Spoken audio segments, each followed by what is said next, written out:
الحمد لله ذي المجد والعلا والعز والبقاء والرفعة والعلا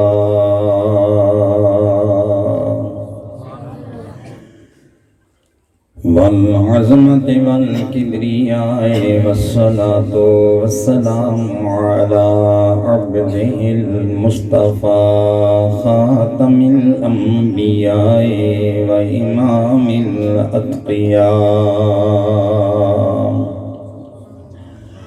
وعلى آله وأصحابه وأزواجه وعشيرته وإترته وجميع أولاده وعلينا أجمعين.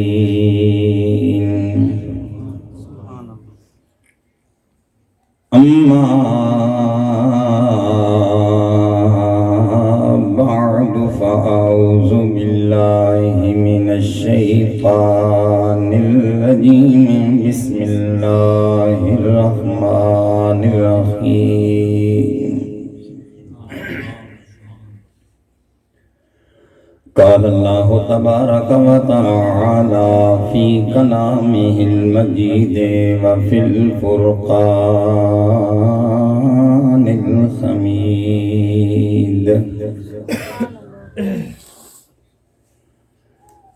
لا أقسم بهذا البلد وأنت حل بهذا البلد. وقال الله تبارك وتعالى في مقام آخر: اللہ اعلم حیث یجعل رسالتہ. صدق اللہ مولانا العظیم وصدق رسولہ النبی الأمی الأمین الحنین الکریم. سبھی آباب درود پاک. اللہم صلی علی سیدنا و مولانا و ملجانا و مأوانا محمد و علی آلہ و اصحابہ اجمعین.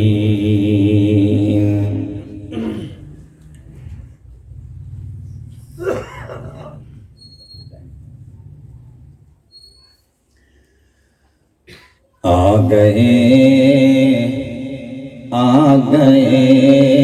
مصطفیٰ،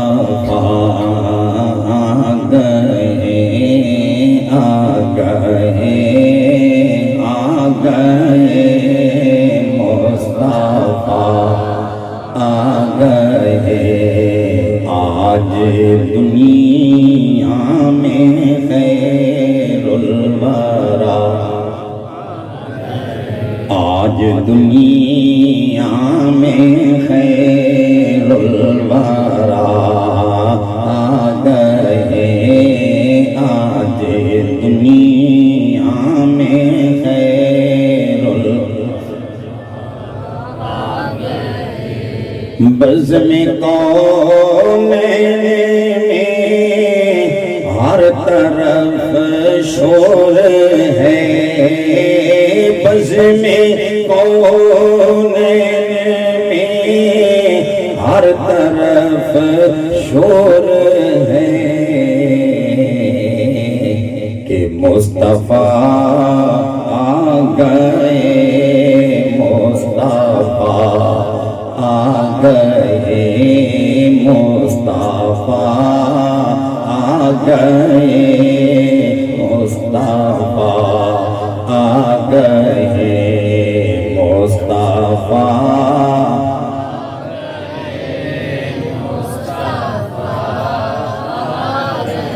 عرش والے مبارکیں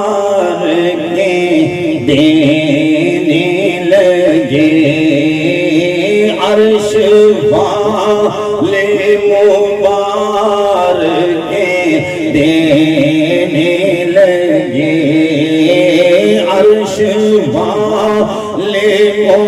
وار کے دینے لگے فرش والو حبیب خدا آ گئے فرش والو حبیب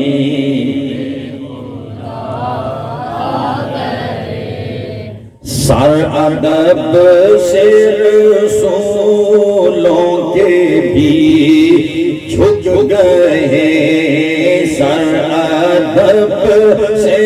رسولوں کے بھی جھک گئے جس گھڑی سرور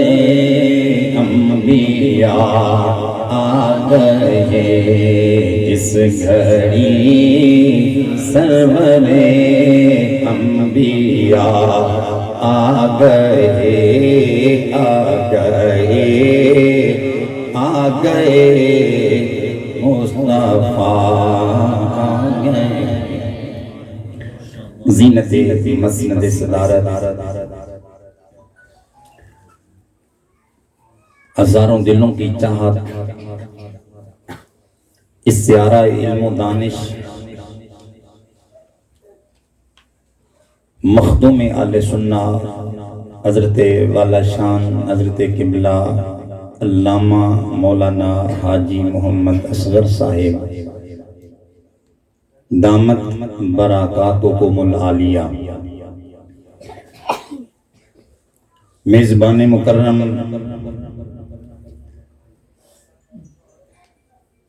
حضرت علامہ حافظ محمد عابد نظامی صاحب زیدہ شرفکم العالی روم کے بزم استاذ الحفاظ وارث منبر و محراب حضرت علامہ مولانا محمد رضوان چشتی صاحب دامت برکاتکم العالیہ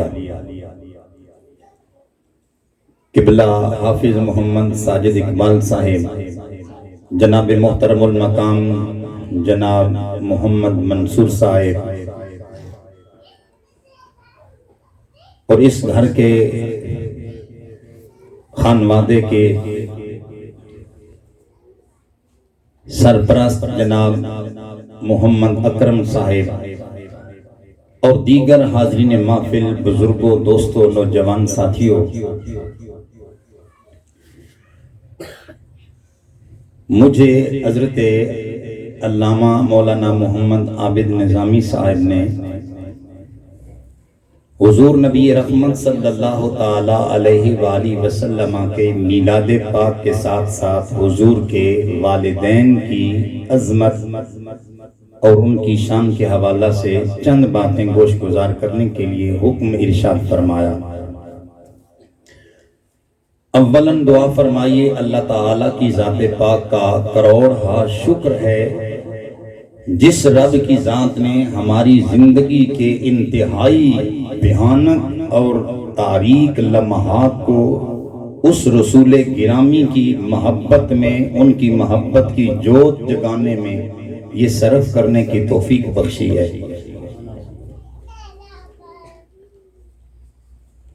ذکر اذکار کائنات کے اندر بڑے ہیں، سنتے بھی رہتے ہیں سناتے بھی رہتے ہیں، لیکن کائنات کا سب سے پرانا ترین ذکر وہ فقط میرے تیرے نبی کریم مدنی ماہی کا ذکر ہے۔ اور جس ذکر کو اللہ تعالی کائنات ملیا میٹ ہو جائے گی، بھسم ہو جائے گی، ہر چیز تہس نہس ہو جائے گی، جس ذکر کو میرا رب قیامت پھوٹنے کے بعد بھی ہمیشہ رکھے گا وہ فقط میرے تیرے مدنی ماہی کا ذکر ہے۔ جہان کے سارے اذکار یا نمکین ہیں یا پھیکے، اور رسیلہ ذکر فقط میرے تیرے رسول گرامی محمد مصطفیٰ کا ذکر ہے، جس کو میٹھا ذکر کہتے ہیں۔ میرے دوستوں، میرے بھائیوں، ایک بہت بڑے علامہ بزرگوں ہیں، انہوں نے کتاب لکھی گلستان سعدی، نام ہے حضرت شیخ سعدی، انہوں نے اپنے نام کی جانب نسبت کر کے اس کتاب کا نام لکھا گلستان سعدی رحمت اللہ تعالی علیہ کا باغ۔ ایران کے رہنے والے تھے، شرازی نام سے بھی جانے پہچانے جاتے ہیں۔ لوگوں کو بات سمجھانے کے لیے اہل اللہ کا طریقہ ہوتا ہے، کوئی ایسی گفتگو کرتے ہیں کہ لوگوں کے پلے پڑ جائے، انہیں بات سمجھ آ جائے۔ فرماتے ہیں کہ میں ایک دن نہانے کے لیے ایک غسل خانے کے اندر گیا تو تھوڑی سی مٹی لے کر گیا، چکنی مٹی۔ آپ کو علم ہے آج تو لائف بوائے، لکس اور دیگر صابن لوگ نہانے کے لیے استعمال کرتے ہیں۔ پرانے وقت کی بات ہے، اس وقت صابن نہیں ہوا کرتے تھے، لوگ چکنی مٹی کو استعمال کرتے تھے جسم سے میل کچیل اتارنے کے لیے، اور اس میں کسی چیز کی خوشبو کے لیے امیزش کر لیتے۔ کہتے ہیں کہ میں نہانے کے لیے گیا تو فارسی زبان میں ساری بات کو لکھا۔ فرماتے ہیں گلے خوشبوئے در حمام روزے رسید از دست محبوب بدستم بدو گفتم کہ مشکی یا امبری کہ بوئے دل آویز تو مستم بگفتہ من گلے نہ چیز بودم ولیکن مدت باگل نشستم جمال ہم نشین در من اثر کر ورنہ من ہما خاکم کے ہستم۔ فرماتے ہیں میں وہ مٹی لے کر جب گیا تو مٹی میں نے اپنے جسم پر ملی، اس سے مجھے کچھ بھینی بھینی خوشبو آئی۔ میں نے اس مٹی سے سوال کر دیا کہ تیری دل لبھا لینے والی یہ خوشبو بڑی مست الست ہے، مجھے بتا تجھ میں کمال کیا رکھا ہے، تجھ میں یہ جو انتہائی خوبصورتی کا جمال ہے یہ کیسے اور کہاں سے آیا؟ وہ مٹی بول کر کہنے لگی بگفتہ من گلے نہ چیز بودم، مجھے تو لوگ خاک کہتے ہیں، لوگ مجھے تو مٹی ہی کہتے ہیں، لیکن مجھ میں جو کمال ہے وہ یہ ہے کہ ولیکن مدت باگل نشستم، کچھ عرصہ میں پھولوں کی سنگت میں رہی ہوں، پھولوں کے ساتھ میں گوئی گئی، مٹی کے اندر کسی نے پھول ڈال کر ان کو مسل دیا، مل دیا۔ فرماتی کہنے لگے کہ مٹی کہتی ہے کہ بگفتہ من گلے نہ چیز بودم ولیکن مدت باگل نشستم جمال ہم نشین در من اثر کرد، یہ یار کا جمال ہے جس نے مجھ پہ رنگ چڑھایا ہے۔ کہنے لگی ورنہ تو مجھے لوگ قدموں کے نیچے رکھ کے چلتے ہیں، جمال ہم نشین در من اثر کرد وگرنہ من ہما خاکم کے ہستم، ورنہ میرا تو نام خاک ہی ہے۔ تو دوستو اس بات سے یہ سمجھ آ گئی کہ کائنات کے اندر اثر دینا اور لینا یہ ایک ریت ہے، ایک رواج ہے، اثر قبول ہوتا رہتا ہے اور نسبت کا رنگ بولیے ایک بار دل کھول کر سبحان اللہ کہہ دیجیے، نسبت کا رنگ چڑھتا رہتا ہے۔ یہ کہا جائے کہ بالکل ہر چیز لوہا ہے، ہر چیز پتھر ہے، کوئی کسی کو کچھ دے نہیں سکتا، کوئی کسی سے کچھ لے نہیں سکتا، یہ غلط بات ہے۔ لینے دینے کا سلسلہ میرے رب کی ذات نے جب کائنات کی سب سے گھٹیا جس کو آپ مٹی اور خاک کہتے ہیں وہ لے رہی ہے تو حضرت انسان کو میرے رب نے کتنا مقام دیا ہوگا جس کی اس مٹی کے پتلے کے اندر میرے رب کی ذات نے اپنی خاص روح ڈال کر اس کو مقام عرفہ بخشا ہے۔ اس کے اندر بھی یہ جسارت اور ہمت ہے کہ یہ بھی کسی چیز کو وصول کر سکتی ہے۔ آئیے مکہ مکرمہ کی ذات پاک نے رب ذوالجلال کی ذات نے خانہ کعبہ کی اس سرزمین پر جو کعبۃ اللہ کا علاقہ ہے اس کی قسم قرآن کریم میں بیان فرمائی ہے۔ سمجھانے کے لیے عرض کر رہا، اللہ تعالیٰ فرماتے ہیں مجھے مکہ مکرمہ کی قسم ہے، سب بولیے سبحان اللہ۔ یا اللہ وجہ کیا ہے؟ مکہ مکرمہ یا خانہ کعبہ کی قسم یا کعبۃ اللہ کی سرزمین کی قسم، وجہ کیا ہے یا اللہ تو نے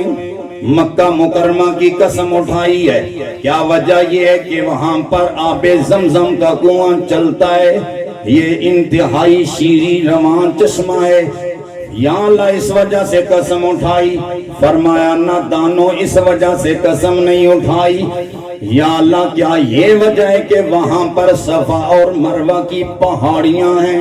فرمایا وجہ یہ بھی نہیں ہے، یا اللہ کعبۃ اللہ کا طواف کرنے کے لیے دنیا مکے کی راہی بنتی ہے،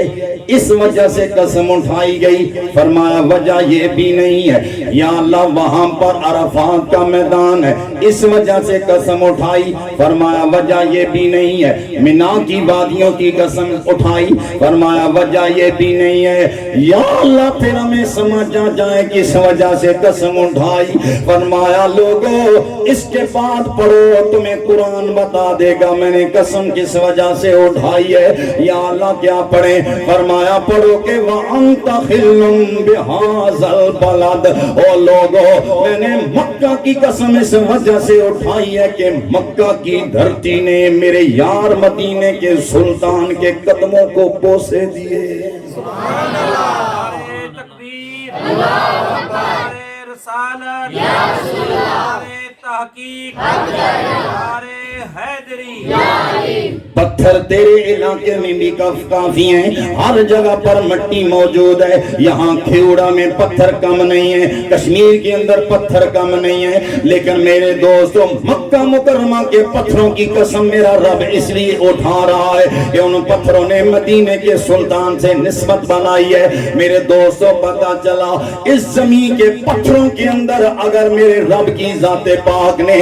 آمنہ کے لال کی نسبت کا فیض دیا ہے تو کائنات کی ہر چیز میں بھی اگر میرا پروردگار جائے تو اپنے حبیب کی کرشمہ سازی دکھا سکتا ہے۔ مٹی سے سوال کرو یہ مقام تجھے کیسے ملا، مکہ کی سرزمین سے سوال کرو، وہ بتائے گی اے دنیا والو خاک مگر عالمی انوار سے نسبت ہے، وہ خاک مگر عالمی انوار سے نسبت ہے، وہ خاک مگر عالمی انوار سے نسبت ہے، وہ خاک مگر عالم انوار سے نسبت ہے، میں کچھ بھی نہیں لیکن سرکار سے نسبت ہے، میں کچھ بھی نہیں لیکن سنیو ذرا محبت سے بول دو میں کچھ بھی نہیں سرکار دنیا کی شہنشاہی رکھتا ہوں ٹھوکر پر، دنیا کی شہنشاہی رکھتا ہوں ٹھوکر پر، کیونکہ کونین کے اس مالک مختار سے نسبت ہے، کونین کے اس مالک مختار۔ میرے ویر میرے بھائی عباس سمجھئے اگر مٹی کو میرے رب کے رسول کی نسبت حاصل ہو جائے وہ اتنی مقدروں والی بن جائے کہ بے مثل کہلائے، بے مثال کہلائے، لاجواب کہلائے، پھر ماننا میرے دوستو جس چیز کی نسبت میرے رسول گرامی سے ہوتی گئی وہی چیز بولو بے مثال ہو گئی، لاجواب، جس کی نسبت حضور کے ساتھ ہو گئی۔ دیکھیے آپ مجلس میں آئے ہیں، کپڑے پہن کر آئے ہیں، ٹوپیاں آپ کے سر پر، لیکن آپ کے جوتے کدھر ہیں؟ جدھر رکھے ہیں وہ تو آپ کو یاد ہوں گے، بتائیں کہاں ہیں؟ جوتے پیچھے اتار کر آئے ہیں، ٹوپیاں سر پر ہیں، کپڑے آپ نے اپنے بدن پر لگا رکھے ہیں۔ اگر کوئی بندہ سوال کرے جناب من یہ کپڑے خود پہن کر آئے لیکن اپنی جتنی چیزیں اپنے ساتھ لے کر مجلس میں بیٹھے ہیں، جوتے کیوں نہیں پہن کر آئے؟ آپ کہیں گے مولانا یہ بڑی بری بات ہوتی ہے، جوتے بندہ بغل میں دبا کر آ کر مجلس کے اندر بیٹھے، یہ رضالت والا معاملہ ہے، جوتے ناپاک چیزیں ہوتی ہیں۔ اور میرے میر تیری میری نسبت جن جوتوں سے ہو جائے، وہ جوتے بندہ اٹھا کر مجلس میں آئے، دنیا کہے کہ یہ کمینگی ہے، یہ بندہ بھی بڑا کمینہ ہے، لیکن میرے دوستوں کوئی جوتے تھے جن کی نسبت میرے مدنی ماہی سے ہوئی تھی، وہ گائے کے چمڑے کا بنا ہوا جوتا میرے نبی کے قدموں میں آیا۔ ہم سنیوں نے جوتا نہیں کہتے، ہم کہتے ہیں میرے نبی کریم کے نالین پاک،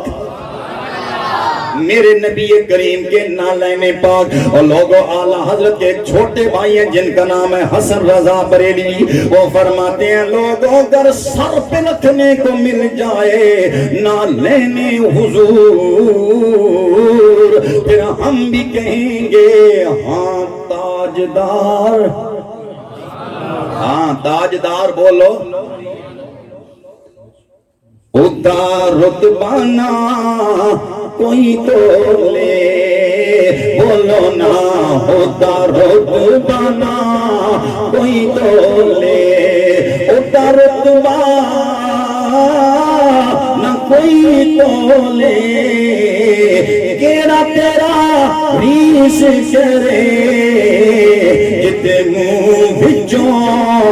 رب بولے، کیڑا تیری ریس کرے جتے منہ وچوں رب بولے۔ کہ حضرت پیر سید میر علی شاہ صاحب فرمانے لگے، فرماتے ہیں لوگوں اس لیے میں کہا کرتا ہوں کہ کوئی مثل نہیں بولندی، کوئی مثل نہیں بولندی، کوئی مثل نہیں بولندی، چپ کر میرے علی اتھے جا نہیں بولندی، چپ کر میرے علی اتھے جا نہیں۔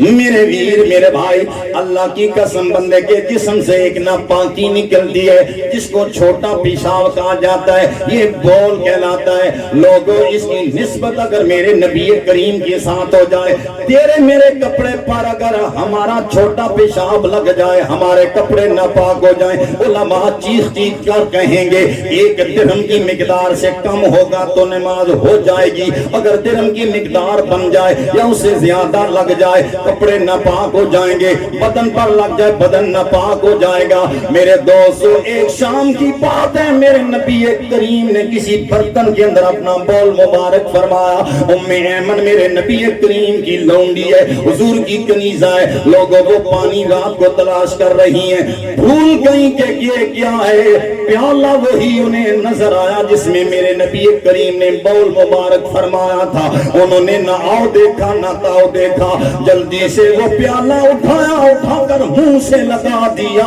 میرے نبی کریم نے سوال کیا اے ام ایمن یہاں میرا بول پڑا تھا کدھر گیا ہے؟ ام ایمن کہنے لگی یا رسول اللہ مجھے تو سمجھ نہیں آئی، میں نے پانی سمجھ کے پی لیا۔ میرے نبی کریم نے فرمایا اے ام ایمن اب مبارکیوں، زندگی تیری ساری گزر جائے گی، تیرے پیٹ کی بیماری تیرے ماتھے بھی نہیں لگے گی۔ یہ نہیں فرمایا کہ یہ تو حرام ہو گیا، یہ تو غلط ہو گیا، یہ تو بالکل برا کام کر دیا تو نے، یہ تو نجاست تھی، نہیں۔ یہ دیکھیے بکرا لے آتے ہیں، چھترا لے آتے ہیں، قربان کرتے ہیں، مرغی ذبح کرتے ہیں، ان سے خون نکلتا ہے تو خون پاک ہوتا ہے یا ناپاک؟ حلال جانور ہو بے شک، حلال جانوروں ذبح کرتے ہیں تو گوشت کھایا جاتا ہے، لیکن خون کا پیالہ نہیں پیا جاتا۔ میرے دوستوں میرے بھائیوں یہ تیرے میرے لیے ثابت ہیں، یہ تیرے میرے لیے قانون ہے، لیکن جب اسی خون کی نسبت میرے مدنی ماہی کی جانب ہو جائے گی، میرے حضور نبی کریم جنگ احد کے اندر ہے، لوگوں کسی ظالم نے تیر پھینکا، حضور کا دندان مبارک شہید ہو گیا۔ ایک صحابی تھے جن کا نام تھا مالک بن سنان، ان سے رہا نہ گیا، انہوں نے دیکھا کہ حضور کے